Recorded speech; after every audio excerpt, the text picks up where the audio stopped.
వరుస దొంగతనాలకు పాల్పడుతున్న అంతర్రాష్ట్ర దొంగలను అన్నమయ్య జిల్లా రాయచోటి పోలీసులు అరెస్ట్ చేశారు.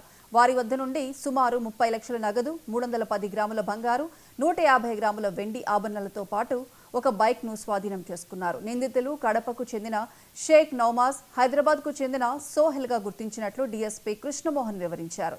నిందితులపై ఇప్పటికే పలు కేసులు నమోదైనట్లు తెలిపారు.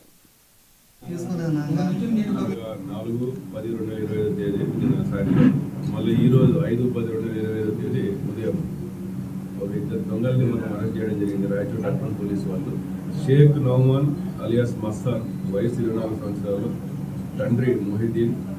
ఇతను మన కడప టౌన్ వాస్తవ్యుడు. ఇతను ఇళ్ళ దొంగతనాలు చేస్తాడు. ఇతను పాత నేరస్తుడు. ఇతను రాయచోటి పోలీస్ స్టేషన్ పరిధిలో 4 ఇళ్ల దొంగతనాలలో ఇతను అరెస్ట్ చేయడం జరిగింది.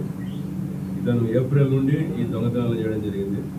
అదేవిధంగా కడప జిల్లా చెన్నూరు పోలీసులకు సంబంధించిన కేసులో కూడా ఇతన్ని అరెస్ట్ చేయడం జరిగింది. ఆ కేసు కూడా ఇతను ఒప్పుకోవడం జరిగింది.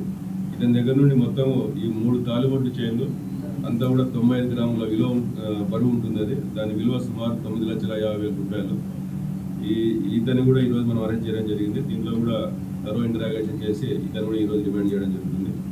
మొత్తం మీద మా ఎస్పీ శ్రీ ధీరాజ్ ఐపీఎస్ గారి యొక్క ఆదేశాల మేరకు ఒక టౌన్ ఇన్స్పెక్టర్ గారు శ్రీ చలపతి గారు, తర్వాత వాళ్ళ ఎస్ఐలు బాలకృష్ణ, జహీర్, అదేవిధంగా సిసిఎస్సిఏ గారు చంద్రశేఖర్ గారు, వాళ్ళ ఎస్ఐఎస్ రామకృష్ణ, తర్వాత మా సిబ్బంది అమర్నాథ్, బాబ్జీ, రామకృష్ణ, సురేంద్ర మరియు సిసిఐ సిబ్బంది బర్కత్, మహేంద్ర వీళ్ళంతా కూడా ఒక టీమ్గా తయారు చేసి ఈ యొక్క నేరాలు చేసే వాళ్ళ మీద